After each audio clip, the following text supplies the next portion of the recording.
नमस्कार, लोकतंत्र में आप सभी का स्वागत है। मैं हूं आपके साथ नलिनी सिंह पालीवाल। अयोध्या में भगवान श्री राम के मंदिर की प्राण प्रतिष्ठा के लिए प्रधानमंत्री नरेंद्र मोदी राम मंदिर परिसर में पहुंचकर प्राण प्रतिष्ठा का अनुष्ठान किया। इसके बाद पीएम मोदी ने राम मंदिर में आए मेहमानों को संबोधित किया। इस दौरान उन्होंने कहा कि हमारे रामलला अब टेंट में नहीं रहेंगे, हमारे रामलला अब दिव्य मंदिर में रहेंगे। 22 जनवरी 2024 का ये सूर्य अद्भुत आभा लेकर आया है। आज दिन दिशाएं दिगंत सब दिव्यता से परिपूर्ण है। अब काल चक्र फिर बदलेगा और शुभ दिशा की ओर बढ़ेगा। लेकिन विपक्ष को पीएम मोदी का संबोधन पसंद नहीं आया। विपक्ष का कहना है कि बीजेपी ने धार्मिक कार्य को राजनीतिक रंग देने की कोशिश की है। विपक्ष को पीएम मोदी का राम भक्ति में खोट नजर आ रहा है। विपक्ष का मानना है कि वोट के लिए बीजेपी राम के नाम का इस्तेमाल कर रही है। देखिए एक रिपोर्ट।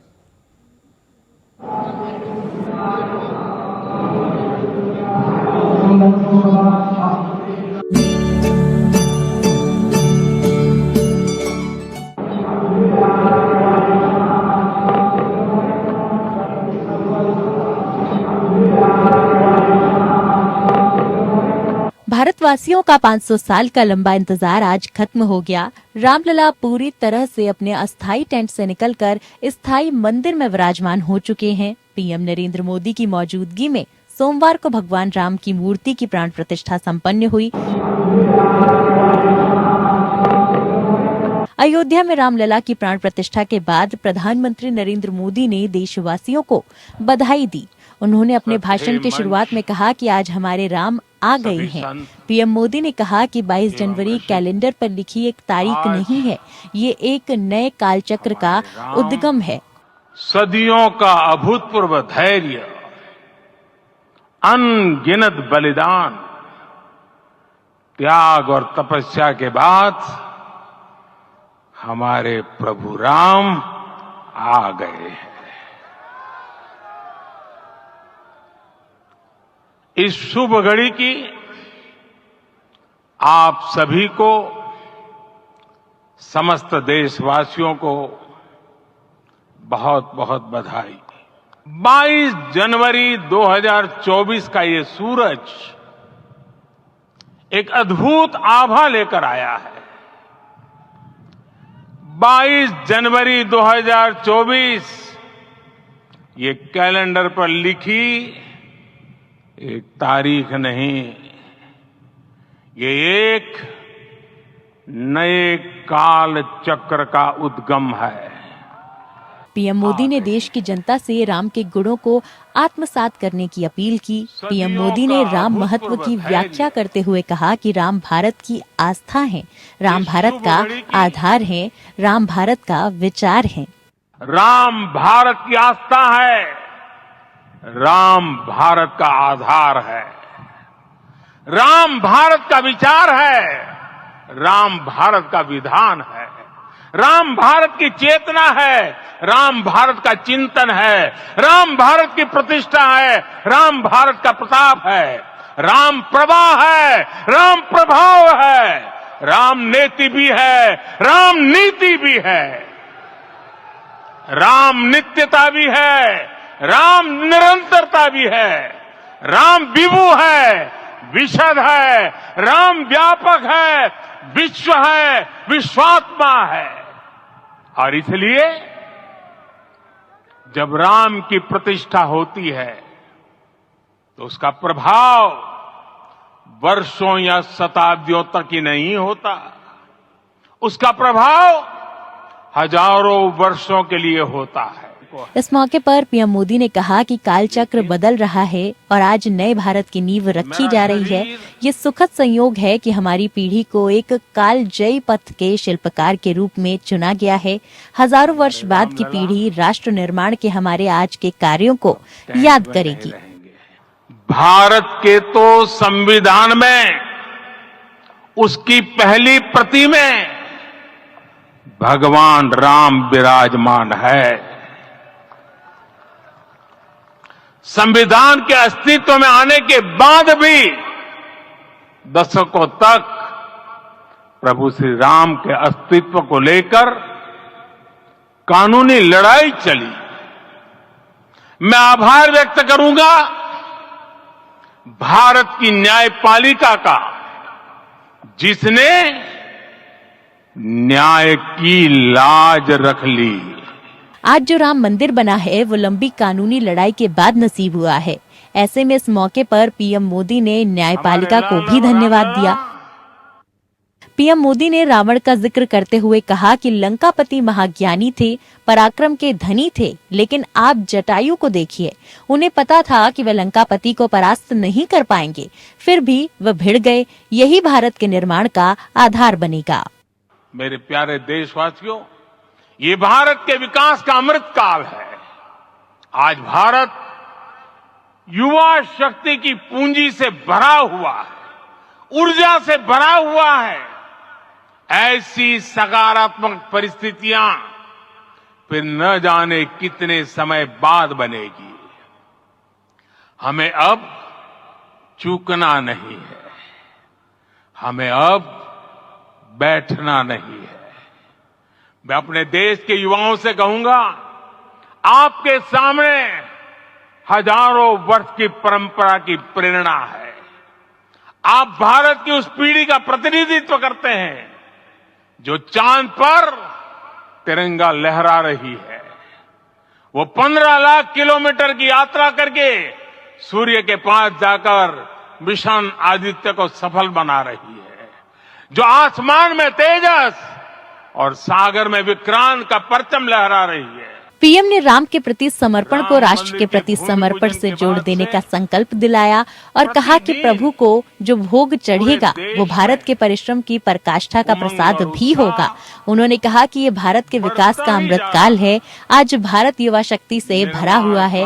ऐसी परिस्थितियां न जाने कितने समय बाद बनेगी। हमें अब बैठना नहीं है, हमें अब चूकना नहीं है। नया विश्वास पैदा हो रहा है। Bureau report, APN।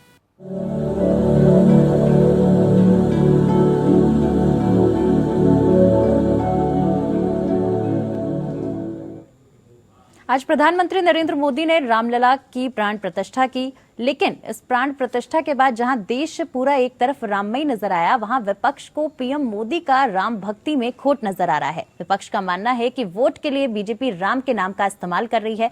आज लोकतंत्र में इसी पर चर्चा करेंगे। हमारे साथ चर्चा करने के लिए खास मेहमान जुड़ चुके हैं। सबसे पहले आप सभी का उनसे मैं परिचय करा दूं।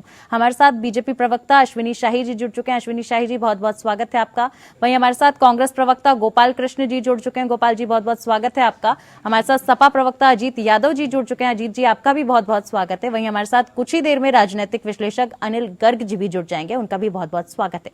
अश्विनी जी, सबसे पहले मैं आपके पास ही आना चाहूंगी। देखिए, लगातार धार्मिक कार्य को राजनीतिक रंग देने के आरोप विपक्ष आप लोगों पर लगा रहा है। नलिनी जी, देखिए, अब विपक्ष जो है चारों तरफ से समाप्त होता जा रहा है। आज जो राममय अभिव्यक्ति देखा पूरे विश्व ने, सिर्फ अयोध्या ने नहीं, हमने आपने नहीं, पूरे विश्व की मैं बात कर रहा हूं। आज अभी भी अगर आप हमसे बात कर रही हैं तो हमारे पीछे पटाखे की आवाज आ रही है। जो एक उल्लास मनाया गया है, ये सांस्कृतिक राष्ट्रवाद का परिचायक है। माननीय प्रधानमंत्री जी ने जो भाषण दिया उसमें कोई राजनीतिक रंग अगर खोजे तो मैं उसको अब क्या संज्ञा दूं, आप पर छोड़ता हूं मैं जी। आज उन्होंने एक संत की तरह मजबूत भाषण दिया। 11 दिन का जो उन्होंने तप किया, उस तप के बाद का आज भाषण कितना मजबूत भाषण था, जो राष्ट्र की चेतना की बात, राष्ट्रीय चेतना की बात कर रहे हैं, सांस्कृतिक राष्ट्रवाद की बात कर रहे हैं, जिन्होंने एक नारा दिया कि हम देव से देश की तरफ जा रहे हैं, राम से राष्ट्र की तरफ जा रहे हैं। ये एक सांस्कृतिक राष्ट्रवाद और चेतना की बात करते हुए, चेतना, राष्ट्र की चेतना में 140 करोड़ लोग हैं। सिर्फ आज देखिए क्या स्थिति हो गई है। हम लोग तो देख रहे हैं क्यों मंदिर जाने के लिए राहुल गांधी जी आज व्याकुल है। अभी आपने भी देखा होगा कि मंदिर जाने नहीं दिया गया जी। कुछ दिन पहले वही कहते थे कि हिंदू लड़के मंदिर में लड़कियां छेड़ने जाते हैं। ये क्या लड़की छेड़ने जा रहे थे? क्यों जा रहे थे भाई? इनको क्या जरूरत थी? ये जिस परिवार के हैं उस परिवार से हिंदुत्व का क्या मतलब है? लेकिन फिर भी कुर्ते पर जनेऊ पहन के टहलते हैं।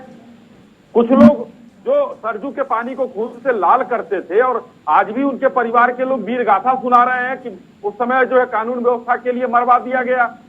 भाई मरे हुए आदमी पर 7-7 गोलियां सर में नहीं मारी जाती हैं। तो ये स्थिति जो करने वाले अगर राम का नाम ले रहे हैं तो हम तो इसमें खुश हैं कि इनके अंदर भी एक सांस्कृतिक राष्ट्रवाद आ रहा है। अच्छी चीज है, सद्बुद्धि आ जाए, मगर इसमें अगर कोई राजनीति खोज रहा है तो ये दुखद पहलू है। मैं तो कहूंगा कि एक बार उसको अपने ऊपर समीक्षा करनी चाहिए। और इस समय क्योंकि राम का नाम अगर आप नहीं ले रहे थे और आज लेने को मजबूर हैं, और हम जो है नलिनी जी, हम राम को अपने एजेंडे में रखकर हमने 4 सरकारें गंवाई हैं। भारतीय जनता पार्टी ने बलिदान दिया है और आज हम सेवक की तरह हैं। इन लोगों ने क्या क्या भ्रम फैलाया नलिनी जी। लेकिन सर आप लोगों पे आरोप लगते रहे हैं कि आप लोगों ने इस पूरी प्राण प्रतिष्ठा को इवेंट में तब्दील कर दिया। आप लोगों ने इस पूरी प्राण प्रतिष्ठा समारोह को इवेंट बना के छोड़ दिया। अगर मंदिर का अनावरण ही करना था, प्राण प्रतिष्ठा ही करना था, तो छोटे स्तर पर भी हो सकता था। इतना भव्य रूप देने की क्या जरूरत थी? अब देखिए, अब ये भी इनसे पूछ के करेंगे। अपने घर में ये शादी, जितने लोग कह रहे हैं अपने घर में शादी कर रहे हैं, मैं कहता हूं खुलेआम, माननीय मुलायम सिंह यादव एक अध्यापक थे, लेकिन उनके बेटे की शादी में उनमें कितना हुई। माननीय मुलायम सिंह जी यादव का देहांत हुआ था, नहीं कहना चाहिए मुझे, क्षमा के साथ कहना चाहूंगा कि जो इवेंट बनाया था उनके मरने का उन लोगों ने, क्यों उसको छोटा भी किया जा सकता था? उसको कौन उतना बड़ा वेदी बनवाने की क्या जरूरत थी? इतने लोगों को बुलाने की क्या जरूरत थी? अगर वो ये कहते हैं कि माननीय मुलायम सिंह जी के प्रति आस्था थी, उससे लोग गए थे उनके मरने के उपरांत, बहुत अच्छी बात है, हम तो कहेंगे कि ये सामाजिक व्यक्ति थे। तो राम के प्रति आस्था थी, इसलिए वहां पर उतने लोग गए। हमने तो इनको भी बुलाया, लेकिन ये लोग हरदूषण और मृग मारीच की तरह जो है ये लोग हैं, ये लोग नहीं गए। ये विघ्न बाधक हैं, विघ्न संतोषी हैं, नहीं गए। जी हमारे साथ गोपाल कृष्ण जी मौजूद हैं कांग्रेस से। सर देखिए, अश्विनी शाही जी खुलकर कह रहे हैं कि हमने तो आप लोगों को भी बुलाया था, आप लोगों को भी न्योता दिया था, आप लोग क्यों नहीं आए? फ्रंट फुट पर खेलने का मौका आपको बीजेपी ने दिया, लेकिन आप लोग नहीं गए मंदिर।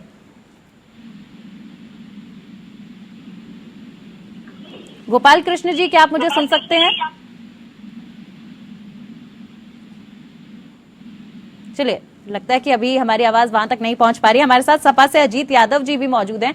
अजीत यादव जी, डैमेज कंट्रोल करने का मौका था आप लोगों के पास, लेकिन आप लोग भी वहां नहीं गए। आप लोगों ने भी सिरे से नकार दिया वहां जाने को, क्योंकि देखिए आपकी पार्टी पे आरोप हमेशा से लगते रहे कि कार सेवकों पर गोली आप लोगों ने चलवाई थी। ऐसे में डैमेज कंट्रोल का बहुत बड़ा मौका आप लोगों के पास था।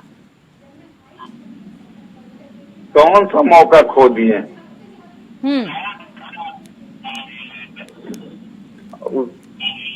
क्यों नहीं गए सर प्राण प्रतिष्ठा में, अजीत यादव जी? अरे प्राण प्रतिष्ठा में हम बुलाने से थोड़ी जाएंगे, किसी पार्टी के और किसी ट्रस्ट के न्योता पे थोड़ी जाएंगे। राम की जब इच्छा होगी बुलाएंगे, तो जिनकी इच्छा होगी, भावना होगी, जाएंगे। लेकिन 500 साल के इंतजार के बाद रामलला वापस मंदिर में आए सर। आज तक इतिहास की परंपरा में कभी किसी को और जो सतह मंदिर जा रहे हैं उनको रोका जा रहा है। देश के राष्ट्रपति मंदिर में गए तो उनको सीढ़ियों पर रोक दिया गया, उसको गंगा जल से धोया गया, गया। अगर अखिलेश यादव जी जब कुर्सी गए तो उसको गंगा जल से धोया गया और न्योता दे करके अगर तो रामचंद्र जी हम लोगों को इस लायक समझा दी।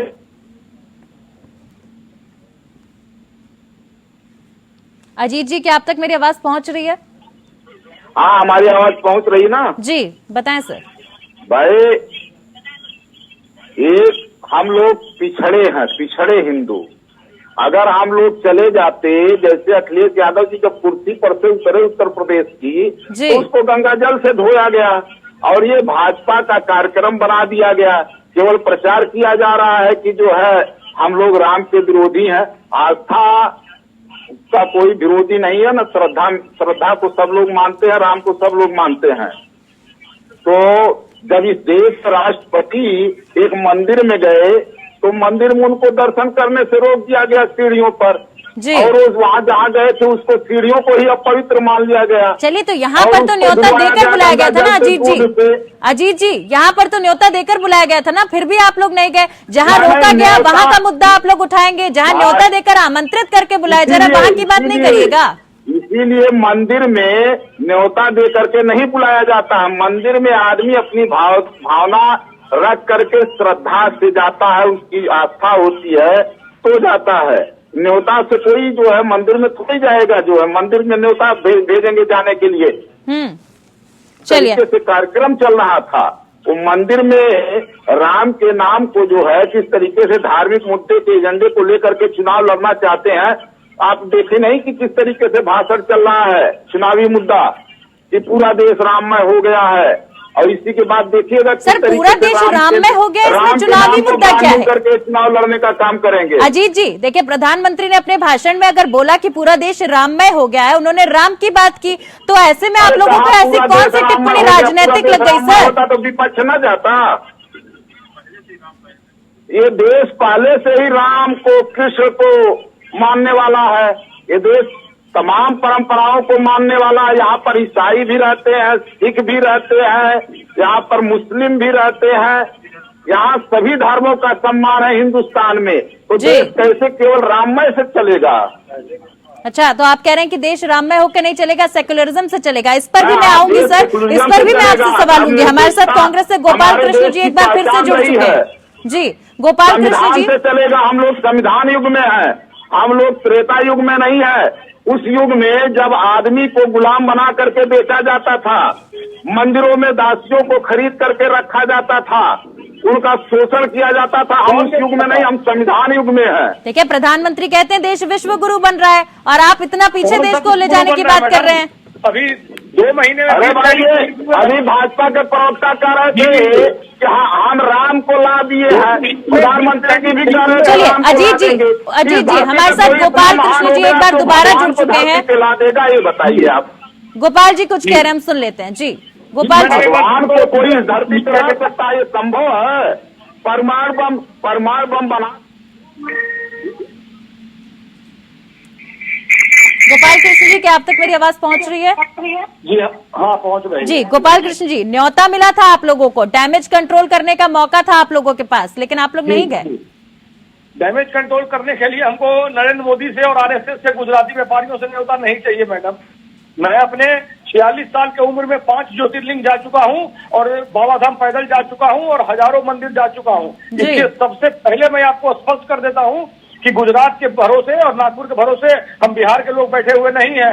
हमारे यहाँ छठ पूजा हजारों साल से हो रही है, इसलिए ये पाठ हमें कुछ व्यापारी लोग नहीं पहुंचाए। रह गई बात मंदिर की जाने की, तो अगर कोई आज जाता है मंदिर, अगर 2 महीने बाद जाएगा तो उसका महत्व कम हो जाएगा क्या?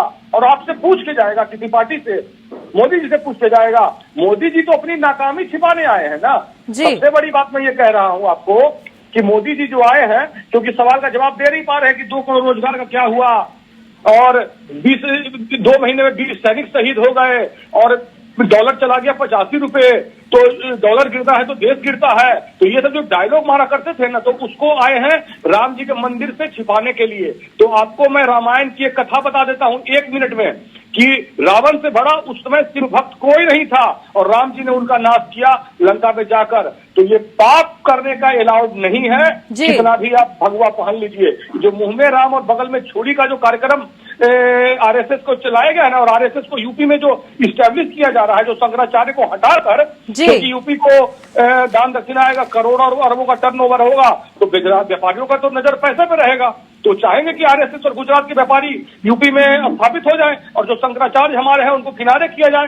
तो ये क्षणिक सुख उनको दे सकता है, हमेशा के लिए नहीं दे पाएगा और ना हो पाएगा। राम हमारे आत्मा में बसते हैं और मुझे किसी और से नहीं चाहिए उसका बुलावा। जी अश्विनी जी, पार्टी के माननीय अध्यक्ष श्री राहुल गांधी जी अगर अपने आसपास में मौजूद मंदिर में जाना चाहते थे तो इसमें क्या गलत है? आप हमको बताइए कि क्या गलत है। सर, जहां न्योता देकर बुलाया गया वहां आप लोग जा नहीं रहे हैं, दूसरी जगह जाने के लिए जद्दोजहद कर रहे हैं। भारत के चुने हुए सांसद है, तो आपको चिढ़ किस बात का है कि हमने इनको सांसद से हटा दिया, बंगला छीन लिया, लेकिन माफी नहीं मांगे। चलिए इसी पर अश्विनी शाही जी की प्रक्रिया ले लेते हैं। अश्विनी शाही जी, देखिए गोपाल कृष्ण जी कह रहे हैं कि हमें न्योता देने के लिए किसी गुजराती की जरूरत नहीं है, राम मंदिर हमें जब जाना होगा हम जाएंगे। अच्छी बात है, मैं कह तो रहा हूँ कि फिरोज खान के नाती को मंदिर जाने की जरूरत क्या है? बताने के लिए कहते रहे भाई, हम बता दे नहीं। गोपाल जी मैंने आपके बीच में नहीं बोला। गोपाल जी सुन लीजिए। गोपाल जी सुन लेते हैं गोपाल जी सुन लेते हैं, प्रतिक्रिया ले लेते हैं जी। जाएंगे तो फिर मैं भी आऊंगा ना, कि सैनिक को एकदम आ जाइए सर, एक एक करके इस तरीके से किसी की भी आवाज नहीं आएगी। हमारी मैं कहता हूँ कि फिरोज खान जी की शादी इंदिरा जी से हुई, फिरोज खान पारसी थे, राजीव गांधी जी पारसी हुए, फिर ईसाई से शादी हुई, ये कैसे हिंदू हो गए? आप बताइए, राहुल गांधी हिंदू हैं, मंदिर जा रहे हैं ना, और कहते थे कि लड़की छेड़ते हैं लोग मंदिर में जाकर, तो क्यों जा रहे हैं मंदिर में? लड़की छेड़ने जा रहे थे, पहला सवाल। दूसरा, 19 के चुनाव में आप लोगों ने लटकाने भटकाने अटकाने का काम किया कि भाजपा को फायदा हो जाएगा, कपिल सिब्बल को लगाया आपने। उससे पहले राम से आपने हलफनामा दिया कि राम सेतु जो है काल्पनिक है, राम काल्पनिक है, तो कैसे मानेंगे? आप रोम के लोग हैं, आप रोम के लोग राम को नहीं मानते हैं, राम को नहीं मान सकते हैं। और रही बात, मैं कहना चाहता हूँ, आज आपका विश्व में 5वां इकोनॉमी है, 11 करोड़ खाते आप देके गए थे EPFO के, 28 करोड़ खाते हैं आप, यानी कि नौकरियां मिली है।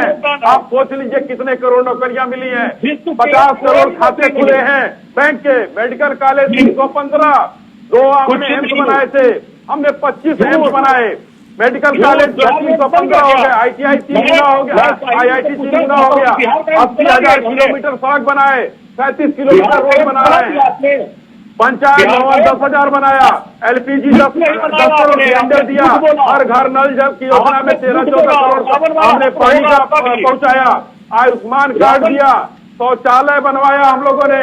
आप कहाँ हैं भाई? ये विकास के काम हुए हैं। और आज जो मंदिर की बात हुई, मंदिर में कालनेमी आप लोग हैं, यहाँ मंदिर में नहीं आएंगे, वहाँ जाएंगे मंदिर, क्या करने जाएंगे? कौन पूछ रहा है? अरे ईसाइयत के मानने वाले रामद्रोहियों को कोई नहीं पूछ रहा है मंदिर में। मंदिर में राहुल गांधी लड़की छेड़ने जा रहे थे, ये आप बता दीजिए यहाँ, क्योंकि उन्हीं का बयान था। आपका संस्कार झलकता है कि कौन संस्कार क्या? आप कहिए राहुल गांधी ईसाई नहीं है, नापने के लिए आप कहिए राहुल गांधी ने बयान दिया, उनका क्या संस्कार है? राहुल गांधी ने कहा था कि मंदिर जाते हैं लोग लड़की छेड़ने, क्या बात है बताइए जरा, क्यों कहा था उन्होंने? संस्कार उनका गलत था कि मेरा गलत है? साथ मिलाए, आप बताइए ना, पेरोल देना आपका काम है। अरे आप बताइए ना भाई, आप बताइए कि राहुल गांधी ने क्यों कहा था ये बयान? गोपाल कृष्ण जी देखिए, PM आज अपने संबोधन में कहते नजर आए कि राम विवाद नहीं समाधान है, राम आग नहीं ऊर्जा है, तो ऐसे में इसको आप कैसे देख रहे हैं? देश से ऊपर धर्म नहीं है, देश सबसे ऊपर है। आप नलिनी जी, माननीय प्रधानमंत्री अश्विनी जी, मैंने आपको मौका दिया सर, एक एक करके जी। मुंह में राम बगल में छुरी वाली जो हालत इन लोगों की है, ये लोग अपने व्यापारी मित्रों को गुजरात से उठाकर मंदिर के नाम पर, कॉरिडोर बनाने के नाम पर, आज कॉरिडोर में, विश्वनाथ कॉरिडोर में 5 बेलपत्र चढ़ा हुआ बेलपत्र को बेचने का साजिश किया गया। आज तक भारत के इतिहास में कभी चढ़ा हुआ बेलपत्र नहीं बेचा गया था। इनके चरित्र को मैं जानता हूँ। BHU के बलात्कारियों के साथ प्रधानमंत्री फोटो खिंचवा रहे हैं 1 by 1। कितना बड़ा आदमी है वो कि प्रधानमंत्री के साथ 1 by 1 फोटो खींच रहा है जी। मैंने कई बार कांग्रेस नेता का, लेकिन गोपाल कृष्ण जी, आप ही लोग कहते थे मंदिर बनाएंगे लेकिन तारीख नहीं बताएंगे, मंदिर भी बन गया, मूर्ति की प्राण प्रतिष्ठा भी हो गई, मंदिर लोगों के लिए कल से खुल भी गया। हमारे समय में 10 लाख मंदिर बनाए गए, 10 लाख मंदिर भारत में नए नए चौक चौराहे पर गिनिए, थक जाइएगा। चौक चौराहे की बात कर लूं अगर, तो राम मंदिर उन मंदिरों में से एक नहीं था सर। राम मंदिर से लोगों की आस्था नहीं जुड़ी थी, राम मंदिर की जरूरत अयोध्या वासियों को नहीं थी। नल्ली जी, इन्होंने, नेहरू जी ने कहा था कि हमको हिंदू पुनरुत्थान देखकर बहुत दिक्कत हो रही है। ये नेहरू जी का वर्जन है। इनका ये आखिरी प्रोपेगेंडा था जो 10 साल में मंदिर का व्यापार करने के लिए, चुनाव के लिए रोके हुए थे। जब ये आए थे चुन के, उसी समय बना दिए होते मंदिर, कौन रोक रहा था? इतना बड़ा इस संवैधानिक व्यवस्था से कोई काम नहीं हुआ होगा, गलत हुआ होगा, बता दीजिए। गोपाल कृष्ण जी, आप लोग सेक्युलरिज्म का पाठ पढ़ाते हैं, आपकी पार्टी सेक्युलरिज्म की बात करती है, कांग्रेस खुल के सेक्युलरिज्म की बात करती है, लेकिन कांग्रेस के साथ गठबंधन में इस वक्त वो पार्टी भी है, वो लोग भी मौजूद हैं जिन्होंने खुलकर कहा था कि बाबरी मस्जिद का विध्वंस हमने कराया है। जी, तो अब आपको सेक्युलरिज्म नहीं बनना है? कौन? आज देखिए ना, अरे मोदी जी का तो कोई हक ही नहीं था मंदिर के अंदर। आडवाणी जी का हक बनता था। किस तरह से आडवाणी जी को साइड किया गया, इनकी लोलुपता देखिए फोटो खिंचवाने की। अकेले मोहन भागवत जी का क्या योगदान है उस मंदिर में? मोहन भागवत जी का बताइए आप मुझे। आप जान लीजिए मैडम कि आज ये कहने में हम लोगों को अच्छा लग रहा है, लेकिन ये देश इतना बड़ा विशाल देश है, विभिन्न भाषाएं बोली जाती हैं। क्या दक्षिण के लोग अलग बोलते हैं, हम लोग अलग बोलते हैं। चलिए, ये मोहन भागवत से जुड़ा सवाल मैं अश्विनी शाही जी से जरूर पूछूंगी, लेकिन हमारे साथ अजीत यादव जी भी बने हुए, मैं उनसे भी सवाल ले लूं। अजीत जी, देखिए जिस प्रकार से पीएम आज बोल रहे थे कि यही समय है, सही समय है, कैसे देख रहे हैं आप इस पूरे वाक्य को? क्योंकि पीएम ने साथ ही साथ नए कालचक्र की शुरुआत का भी जिक्र कर दिया। अगर भाई इस देश के प्रधानमंत्री नरेंद्र मोदी जी न रहे होते जी, तो शायद 2024 का सन ही न आता, हमें लगता है, जिस तरीके से आप बता रही हैं। इसलिए मैं ये बात कह रहा हूँ कि लगता है कि इसके पहले कोई कार्य ही नहीं हुआ है 70 साल में। एक भी इन्होंने आज तक इन्वेस्टर विदेश से बुला करके कहीं भी कोई ऐसी फैक्ट्री, ऐसी कुछ इन्होंने लगवाया नहीं। केवल घूम करके मंदिरों में एक तो इतना परिधान बदलते हैं, जिस तरीके से इस देश में उतनी भाषा नहीं होगी, उतनी रंगों का ये परिधान बदल चुके हैं। ये प्रधानमंत्री है, प्रधानमंत्री यही नहीं समझ में आता जी। और इस देश के प्रधानमंत्री को कितनी फुर्सत है कि कब ये काम करते हैं। आपको लगता है 24 घंटा ही नहीं सोते, आप लोग तो बताते हैं जी। तो हम ये कहना चाहते हैं कि आप लोग कह रहे हैं कि पूरा देश अगर राममय है, तो अगर मंदिर में आसाम में कोई राहुल गांधी एक पार्टी के बहुत बड़े नेता हैं, सांसद हैं इस देश के, अगर वो दर्शन करने जा रहे हैं तो वहाँ पे बीजेपी की सरकार बर्दाश्त नहीं कर पा रही है।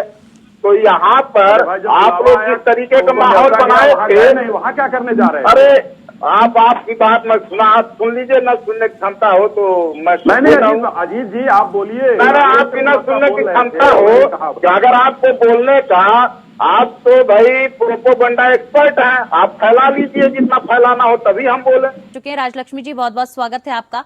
मैम देखिए, जिस प्रकार से आज प्राण प्रतिष्ठा हुई, विपक्ष लगातार हमलावर है। विपक्ष कह रहा है कि बीजेपी ने इस पूरे प्राण प्रतिष्ठा समारोह को एक इवेंट बनाकर छोड़ दिया है, और जिस तरीके से प्राण प्रतिष्ठा हुई है, क्या लगता है इसका 2024 में बीजेपी को फायदा मिलेगा क्या?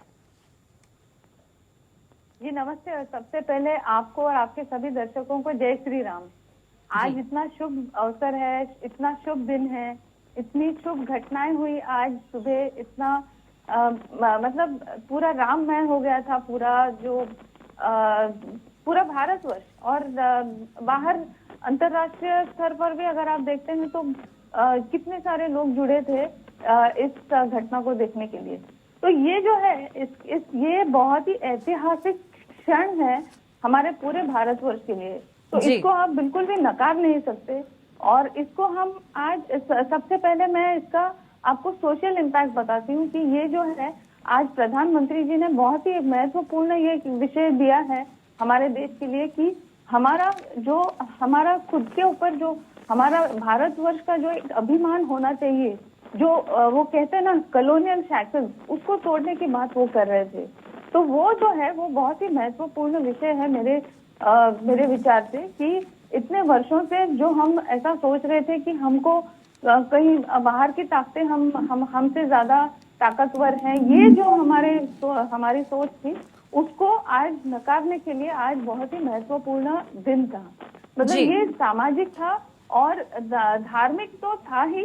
मतलब ये ऐसा क्षण था जहाँ पर हमारे अश्रु थम नहीं रहे थे रामलला जी की दर्शन देखकर। तो ये ऐतिहासिक एक क्षण है जिसका इलेक्शन में भी असर पड़ेगा ही पड़ेगा। लेकिन इतना पूरा उसी तरह, मतलब उसी की वजह से पूरा इलेक्शन भाजपा जीत जाएगी ऐसा भी नहीं है, लेकिन उसका असर पड़ेगा ही पड़ेगा। और लेकिन इसका ये भी है कि जो लोग जानबूझकर अगर कोई इसमें पीड़ा डालने की कोशिश कर रहे हैं या इस पर कोई अगर लांछन डाल रहे हैं कोई ना कोई वजह से, आप देखिए इस पर ये पूरे घटना में आप देखिए कि कितने सारे विषयों पर जी ऑपोजिशन हुई। गोपाल जी थोड़ा सा मतलब संयम बरतिए, मैं आपको मौका दूंगी, आऊंगी थोड़ी देर में आपके पास। जी जैसे मूर्ति से लेकर मुहूर्त तक और इसको मतलब कौन बना रहा है, क्या मतलब इस पर इसमें कौन कौन शामिल है, किसको कैसे इनविटेशन दिया गया है, कौन जा रहा है कौन नहीं जा रहा है, ये सारे विषयों पर वाद विवाद होता रहा। ये इसको पॉलिटिक्स करने की जरूरत ही नहीं थी। मतलब मुहूर्त की भी मतलब जो पॉलिटिक्स कर दिया उसको। देखिए हमारे कुछ जो ये मैं आपके चैनल के माध्यम से मैं आप ये कहना चाहूंगी कि सनातन धर्म में ऐसा है कि तर्क वितर्क तो होता ही रहता है, ये ऐसा, लेकिन ऐसा नहीं है कि एक धर्माचार्य ने कुछ कहा इसका मतलब ये है कि आप एक व्यक्ति का विषय लेकर आप पूरी तरीके से इसको आप ये ऐसा मतलब इस तरीके से आप उसको दर्शाएं कि पूरा का पूरा ये जो है ये अपशकुन है या ये पाप है। आप ऐसा तो नहीं बोल सकते। चलिए गोपाल जी कुछ कहना चाह रहे थे, इसी पर उनकी प्रतिक्रिया ले लेते हैं। जी एक और विषय मैं बोल दूं। जी कंप्लीट करिए। जी हाँ, मूर्ति के विषय में भी ऐसे ही था कि आप देखिए कि जिन लोगों ने पहले ये पूछा कि राम जी तो है ही नहीं, फिर कहा कि मतलब शंकराचार्य जी इनके अस्तित्व पर भी बहुत बार उन्होंने प्रश्न उठाया था। यहाँ तक कि जब कांची शंकराचार्य जी को अरेस्ट किया था तो उस वक्त भी आपको पता है कि कांग्रेस तो बिल्कुल विरोध में थी शंकराचार्य जी के। तो आज वही व्यक्ति मतलब आप कह रहे हैं कि शंकराचार्य जी ने कहा कि राम जी कौशल्या जी के गोद में होने चाहिए थे, न कि खड़े हुए। तो ये सब जो है ये छोटे छोटे विषय आपके मुंह से अच्छा नहीं लगता। जो लोग राम जी के अस्तित्व पर सवाल उठा रहे थे, आप ऐसे विषयों पर सवाल उठाना अच्छा नहीं लगता। चलिए गोपाल जी की प्रतिक्रिया ले लेते हैं। मैम गोपाल जी बहुत देर से कुछ कहना चाह रहे हैं। जी गोपाल जी। नलिनी मैडम, जो हमारी सहपाठी मैडम राजनीतिक विश्लेषक है, उनको आप भाजपा प्रवक्ता लिख दीजिए। पहला काम आप ये करिए कि उनको राजनीतिक विश्लेषक हटा के भाजपा प्रवक्ता लिख दीजिए। आप उसका जवाब तो दीजिए। मैडम के हिसाब से उसका जवाब दीजिए ना। बाकी लोगों ने जो बोला है वो छोटी मोटी बात है, सिर्फ वही सच है जो नरेंद्र मोदी बोल रहे हैं। धर्म के ज्ञाता है कि पूस महीने में कर देते हैं। अरे जिसको धर्म नहीं आता होगा ना, मिडिल के जो मोबाइल पर रहता है उसको समझाइएगा। हम लोग गांव के हैं, हम जानते हैं कि पूस महीना में इतनी बेचैनी क्या थी चुनाव को लेकर। आप 6 महीना पहले जब रामनवमी हुई थी आप कर लिए होते। एकदम चुनाव के समय माहौल बना के कंगना रनौत जी भी आई थी। बाबा राम रहीम को बेल दिया गया है परसों शुभ अवसर पर। लेकिन आपको तो राम मंदिर चाहिए ही नहीं था, आपको क्या फर्क पड़ता है कि कब बने। बेल दिया गया है, सुन लीजिए।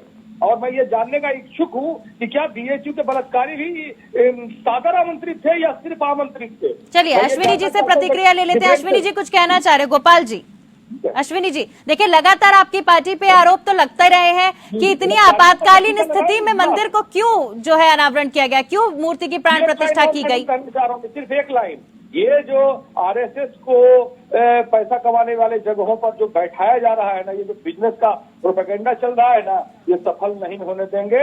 आप लिख के रख लीजिएगा से। अश्विनी जी जवाब दीजिए। तो गुजरात के व्यापारियों को यूपी बिहार से।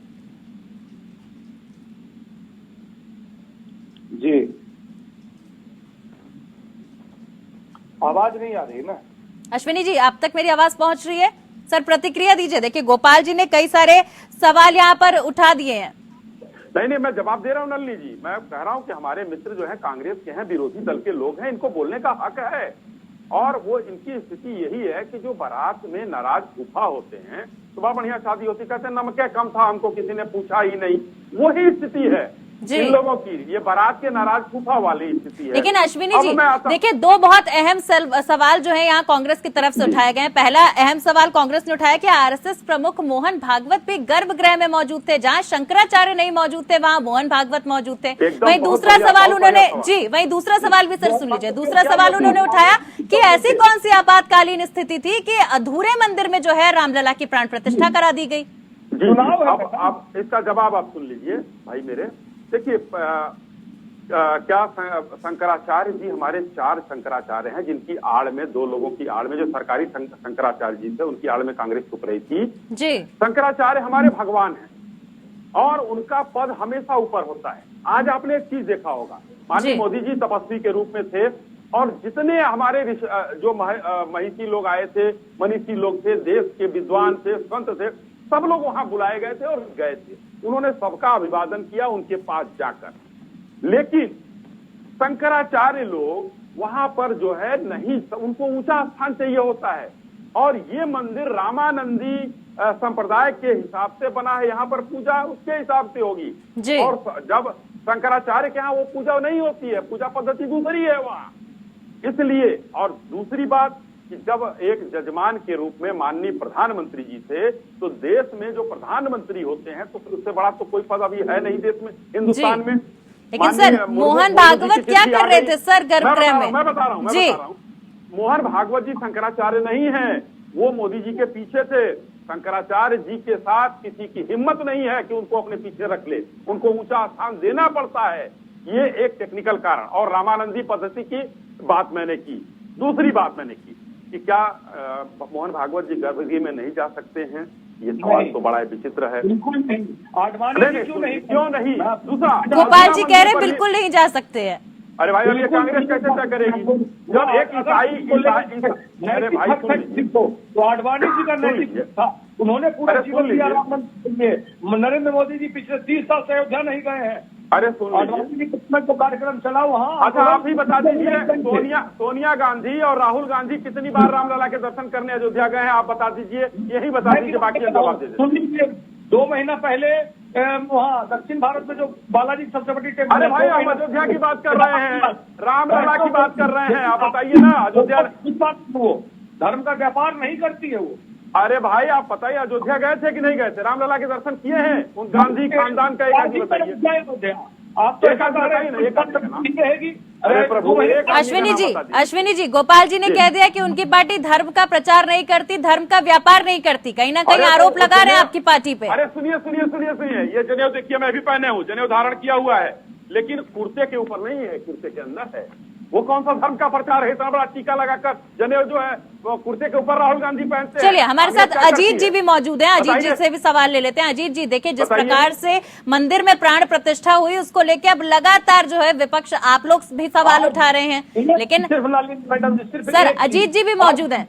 दुर्भाग्य का दिन है आज। कितना दुर्भाग्य लोगों ने मनाया कि रावण जब गुजर गया था, जब अंतिम सांस गिर रहा था, तो भगवान रामचंद्र ने अपने छोटे भाई लक्ष्मण को भेजा कि आप सीख के आइए। आज हमारे ये तो राम का प्रताप है, यही तो हम कह रहे हैं। आप क्यों माटिस बन रहे हैं, क्यों सुबाहु बन रहे हैं? आज हमारे नेता को बन रहे हैं भाई, किया गया। ये बहुत भारी पड़ेगा। आप बनिए, आप भारी जो सुबाहु बनिए। ये राम जी का काम था सामाजिक समरसता।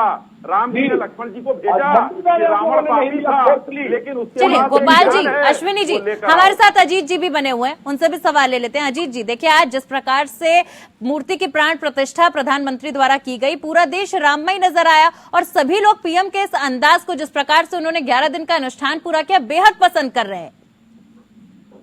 देखिए, मैं किसी के बीच में बोला नहीं, मेरी भी बात सुन लें अगर सुनना हो, अच्छा लगे। ये हम पूछना चाहते हैं कि आज प्रधानमंत्री जी ने आंसू गिराया कि नहीं? जब ये नोटबंदी किए थे, लौटे थे, और नोटबंदी आज क्या देश में सबसे बड़ा घोटाला तब रोए। अब तक प्रधानमंत्री जी लगभग हमको लगता 15 बार आंसू गिरा चुके हैं।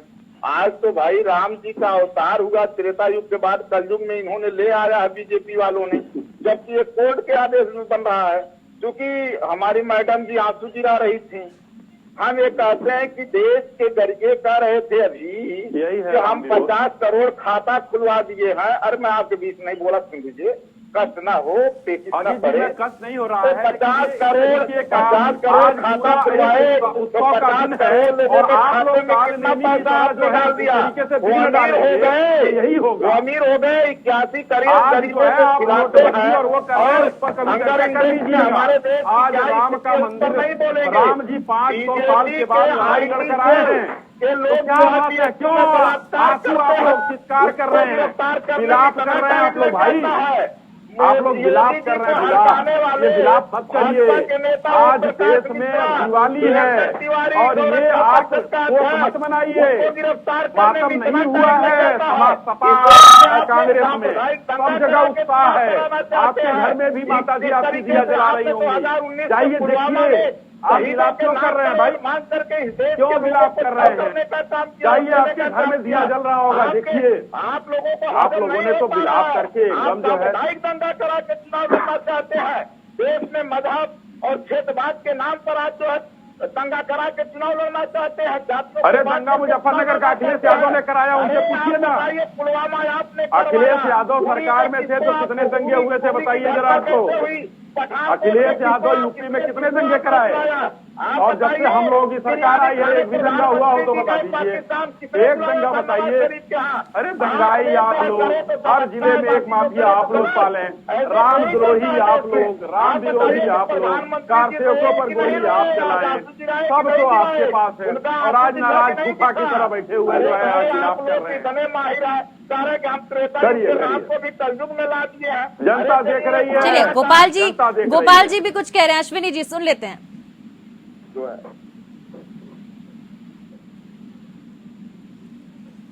गोपाल जी की आवाज आ नहीं रही है। जी गोपाल जी, सबसे पहले गोपाल जी को अनम्यूट कर दें। गोपाल जी आपने म्यूट किया हुआ था जी। गुजराती व्यापारियों के लिए नहीं, भगवान श्री राम को रोकने के लिए बुलाया गया। लेकिन सर आप लोगों को इतनी तकलीफ क्या है? गोपाल जी आप एक तरफ कह रहे हैं कि इन लोगों ने ये जो पूरा इवेंट है इसको प्रायोजित कर दिया, बीजेपी का इवेंट बनाकर छोड़ा, आरएसएस का इवेंट बनाकर छोड़ा। वहीं अजीत जी भी यही बात कह रहे हैं। सुन लीजिए सर, अजीत जी भी यही बात कह रहे हैं। लेकिन दूसरी तरफ आज ही के दिन राहुल गांधी जी असम में मंदिर पहुंच जाते हैं। अगर आपके सहयोगी दल टीएमसी की बात मैं करूं तो टीएमसी सर्वधर्म सद्भाव की रैली निकाल रही है। क्या जरूरत पड़ गई आप लोगों को रैली निकालने की आज के दिन? वो चाहते, अगर सुन लीजिए मैडम, अगर वो चाहते धर्म का व्यापार करना, बहुत बड़ा आंदोलन और यह कार्यक्रम यहाँ कामाख्या मंदिर नजदीक में थी गुवाहाटी में, वो कर सकते थे। उनका जो रास्ता था न्याय यात्रा का, उसके बगल में जो मंदिर चढ़ा, उन्होंने वहां जाने की इच्छा जाहिर की, जिसको अपने एसपी भेज के और तमाम पुलिस बल भेज के रुकवा दिया। तो इससे रुकने वाला नहीं है ये तो दिया जलाया गया है ना, ये रामचंद्र को दिखाया गया है ना कि गुजराती व्यापारियों को। इनका तो वो हाल होने वाला है ना कि सैनिक की पुलवामा करवाने के मामला में देशद्रोह में साबित हो जाएंगे। ये कुछ भी ना रुक जाइए, बस ईवीएम हटने दीजिए और देख लीजिए कमाल, कितने आदमी है समझ में आ जाएगा। समाजवादी पार्टी अब साइकिल के डंडे पर बैठने लायक 3 फीट हो गया उत्तर प्रदेश में। ठीक है गोपाल जी, अजीत जी मुझे मेरे सवाल का जवाब नहीं मिला सर। अगर आप लोगों को आज की प्राण प्रतिष्ठा से इतनी तकलीफ है, आप लोग बार बार कह रहे हैं कि बीजेपी ने इवेंट बना दिया, बीजेपी का प्रायोजित इवेंट हो गया, आरएसएस का इवेंट हो गया, तो एक तरफ दूसरी ओर क्यों मंदिर जा रहे हैं? घबराए हुए हैं क्या आप लोग? सभी पार्टियों को हमने ये नहीं बनाया, हमें अगर कार्यक्रम करना हो। चलिए अजीत जी देखिए, इस प्रकार से किसी की भी आवाज नहीं आएगी, एक एक करके। अगर एक राजनीतिक पार्टी के प्रधानमंत्री बन के अगर वो जाएंगे प्रचार करने के लिए और राम के ब्रांडिंग के नाम पर वोट मांगने का काम करेंगे तो सबको दिक्कत होगी। अगर वो भावना और आस्था रख के, तो राम तो सभी के है ना सर, राम के नाम पे आप लोग भी वोट मांग लीजिए। आप लोगों को राम से तकलीफ है क्या? अजीत जी राम तो सभी के है ना। मोहन भागवत जी की क्या जरूरत थी? मोहन भागवत को किसने बुलाया? अरे देखिए, मैं आपसे ममता बनर्जी पे सवाल पूछूंगी, आप मोहन भागवत पे सवाल करेंगे, इस तरीके तो सर गोल गोल घूमते रहेंगे। सीधा सा मेरा सवाल है कि अगर आप लोग कह रहे हैं कि बीजेपी धर्म की राजनीति करती है, तो आज टीएमसी आज ही के दिन सर्वधर्म सद्भाव रैली क्यों निकाल रही है? आज ही के दिन राहुल गांधी क्यों मंदिर जा रहे हैं? क्या जरूरत पड़ गई आप लोगों को? आप लोग भी तो धर्म का सहारा ले रहे हैं ना अब। नहीं, जब बगल में वहां से गुजर रहे हैं एक छोटा सा मंदिर था, उन्होंने बोला कि भाई मैं चला जाता हूँ, इसमें कौन सी बड़ी बात है? केदारनाथ मंदिर भी 2 महीना पहले गए थे वो जी, बालाजी में गए थे। वो एजेंडा अगर बनाना होता अगर उनको, तो कामाख्या में 10,000 आदमी कांग्रेस जमा करके, आसाम स्ट्रांग होल्ड है कांग्रेस का, हम भले विपक्ष में है लेकिन 5-7 एमएलए से कम है, सिर्फ हम 42-44 के आसपास है और बीजेपी 52 है, उनकी गवर्नमेंट बनी हुई है। तो ये मत समझिए कि हम आसाम में नहीं है। 10 से 50,000 आदमी जमा करके कामाख्या में बहुत बड़ा इवेंट किया जा सकता था, लेकिन उन्होंने कहा और हम मानते हैं कि हम देश में धर्म की राजनीति नहीं करेंगे, और नहीं तो अफगानिस्तान, सीरिया, लेबनान, मंदिर क्यों जाते हैं? धर्म की राजनीति इस देश का जो संविधान से चलता है ना, तब इंग्लैंड अमेरिका ऐसा शिक्षित देश बनता है। जो धर्म से चला, लेबनान, सूडान, अफगानिस्तान, सीरिया और वगैरह, इजराइल और फिलिस्तीन, ये सब बन जाइएगा अगर आप धर्म से चलिएगा तो इसका परिणाम भयावह होगा। इतने बड़े देश को 70 साल से एक मुश्त में बांधकर जो भारत की तीसरी चौथी आर्मी बनाई गई, बड़े बड़े स्कूल और रिसर्च इंस्टीट्यूट बनाए गए, आज सबको छिपाने के लिए मोदी जी धर्म का आड़ ले रहे हैं। इनका विरोध करेंगे। दूसरी बात, मोहन भागवत जी का कोई योगदान नहीं है अयोध्या में, वो पहुंच गए। और आडवाणी जी बेचारे को हम सम्मान करते हैं, बहुत वरिष्ठ नेता है वो, बहुत वरिष्ठ, हमारे और आपके और प्रधानमंत्री से भी वरिष्ठ है, जिनका पूरा जीवन अयोध्या में बीता। आज उनको अपने मंच तक पर जगह तक नहीं दिया। इससे दुर्भाग्य क्या होगा? उमा भारती जी, नाम मत भूलिए, मुझे पता है उमा भारती जी का योगदान था, उनको आपने सम्मान नहीं दिया। चलिए जल्दी से अश्विनी जी से इस पे प्रतिक्रिया ले लेते हैं, उसके बाद मैं राजनीतिक विश्लेषक हमारे साथ राजलक्ष्मी जी उनके पास जाऊंगी। नहीं सर, जल्दी से प्रतिक्रिया लेते हैं, वक्त का अभाव है, एक एक करके सभी को मौका देना। नलिनी जी, ट्रस्ट ने बुलाया जिसको जजमान बनाया, जिसको सह जजमान बनाया, वो लोग गए, और जो नाराज फूफा है वो लोग नहीं गए। न्योता एक आदमी कह रहे हैं आलोक जी कौन है, मैं नहीं जानता हूँ। फिर जब उन लोगों ने रसीद दिखा दिया कि ये कार्ड पहुंच गया क्या, तो बाद में जाएंगे। दूसरे लोगों ने कहा कि नहीं हम जाएंगे ही नहीं, क्योंकि ये भाजपा का राजनीतिक इवेंट है। भाई भाजपा का कोई नहीं था, हम सेवक के रूप में वहां थे। ट्रस्ट ने बुलाया था, सुप्रीम कोर्ट के आदेश पर ट्रस्ट बना था, सुप्रीम कोर्ट के आदेश पर मंदिर बना है। चलिए, हमारे साथ राजनीतिक विश्लेषक भी मौजूद हैं, हमारे साथ राजलक्ष्मी जोशी जी भी मौजूद हैं। राजलक्ष्मी जी, देखिए लगातार जो है मंदिर पे सियासत अभी भी चालू है, प्राण प्रतिष्ठा भी हो गई और भगवान रामलला जो है वो विराजमान भी हो गए। विपक्ष एक तरफ कह रहा है कि बीजेपी ने पूरे इवेंट बना लिया प्राण प्रतिष्ठा समारोह को, वहीं दूसरी तरफ बीजेपी कह रही है कि आखिर राम के नाम से इतनी तकलीफ क्यों। ऐसे में आज की प्राण प्रतिष्ठा को आप कैसे देख रही हैं? जी देखिए, जहाँ तक मैंने सुना, जो भी प्रधानमंत्री जी ने कहा था, तो वहाँ पर मैंने ये ऐसी बातें सुनी कि 500 सालों से जो जैसे बेघर थे रामलला जी, आवाज आ रही है पीछे। जी राजलक्ष्मी जी, आपकी आवाज आ रही है जी। हाँ, तो उन्होंने ऐसा कहा कि ये जो 500 सालों से जो जैसे वो या तो बेघर थे या तो फिर टेंट में थे, तो इसमें कोई भी राजनीतिक बात नहीं थी। तो उन्होंने कहा अभी उनका भव्य मंदिर बन गया है, और उन्होंने जो भी बातें कही, आज मैं ये कह सकती हूँ कि या तो उन्होंने स्पिरिचुअल बातें की या धार्मिक बातें की, या तो फिर उन्होंने सोशल भी बातें की। तो जैसे उन्होंने सोलार वगैरह की भी बातें की, मतलब जो उन्होंने राजनीतिक बात कहते हुए मैंने तो नहीं सुना, या कोई भी जिन्होंने भी वहाँ पर बात की, या तो एकता की बात की उन्होंने। तो ये जो है, ये इसमें कहीं पे भी मुझे राजनीति नजर नहीं आई। जी, बहुत भावुक भी नजर आए प्रधानमंत्री जी। वो उन्होंने जो रामलला जी की वर्णन की और ये सारी जो बातें की उन्होंने, तो मैं फिर एक बार कहती हूँ कि मेरे तो अश्रु निकल आए मुझे बहुत प्रधानमंत्री हो रहा है कि जो पर्सनल जो कमेंट्स मार रहे हैं समाजवादी पार्टी के जो प्रवक्ता, जो कहते हैं कि मेरे अश्रु निकल आए वगैरह वगैरह, वो हंस रहे हैं, तो बहुत अचरज नहीं हो रहा है। क्योंकि जिन लोगों ने गोलियां चलवाई थी उन लोगों पर, जिन्होंने जो कार्यकर्ताओं पर गोलियां चलवाई थी, उनसे आप कैसे एक्सपेक्ट कर सकते हैं, कैसे आप अपेक्षा कर सकते हैं कि वो उनकी अश्रु निकल आएगी या उनको कुछ इमोशन नजर आएगा उसमें, या उनको। गोपाल जी, मैं आऊंगी आपके पास, मैंने आपको आपकी बात रखने का पूरा मौका दिया है सर। लेकिन कम से कम किसी के भावनाओं का आप इस तरीके से मजाक तो नहीं उड़ाइए।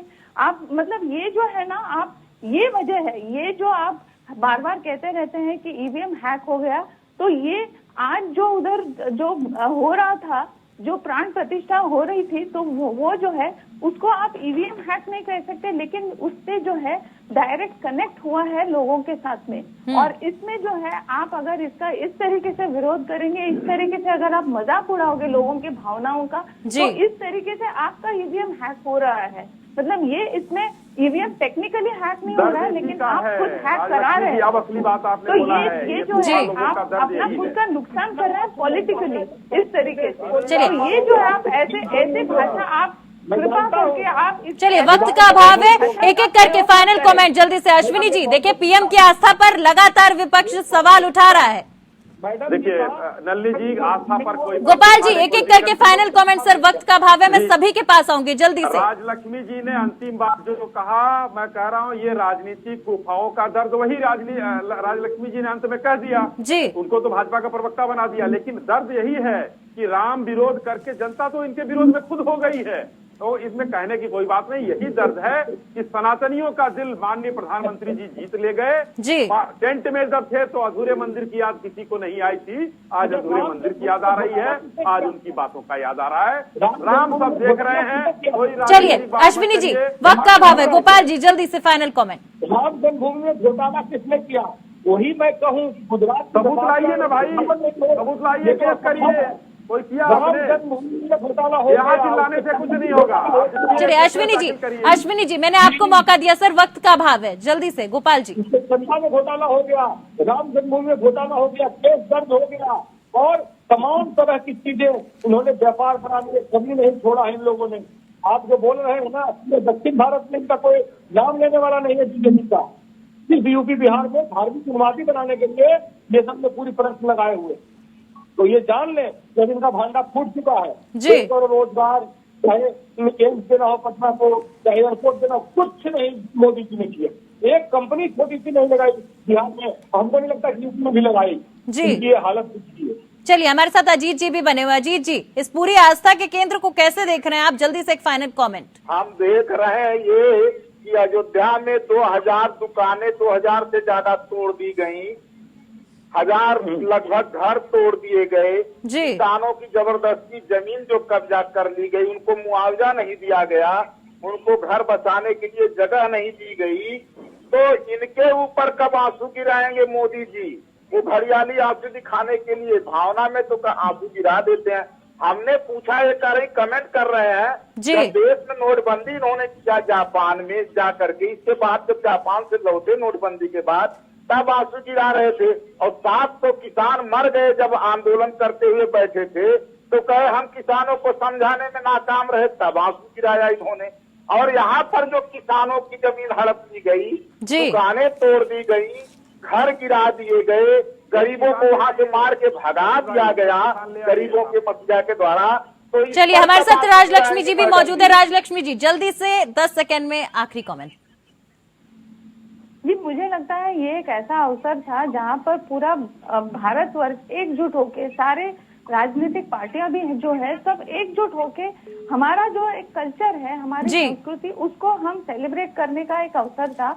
जो बहुत राजनीतिक पक्षों ने राजनीति करके उसको गंवा दिया, वो जो एक अवसर था उसको। तो ये एक साथ होना चाहिए था। और अभी भी मैं आशा करती हूँ कि अभी आगे चलकर भी ये ऐसे कोई बातें न करें या ऐसे कोई काम न करें जिससे हमारे भावनाओं को ठेस पहुंचे, क्योंकि ये जो है इसको अगर वो राजनीति की तरह से भी अगर देखते हैं तो उनको ही उसका नुकसान होना। चलिए, आप सभी मेहमानों का हमारे साथ जुड़ने के लिए बहुत बहुत शुक्रिया। फिलहाल के लिए लोकतंत्र में मेरे साथ बस इतना ही। नमस्कार।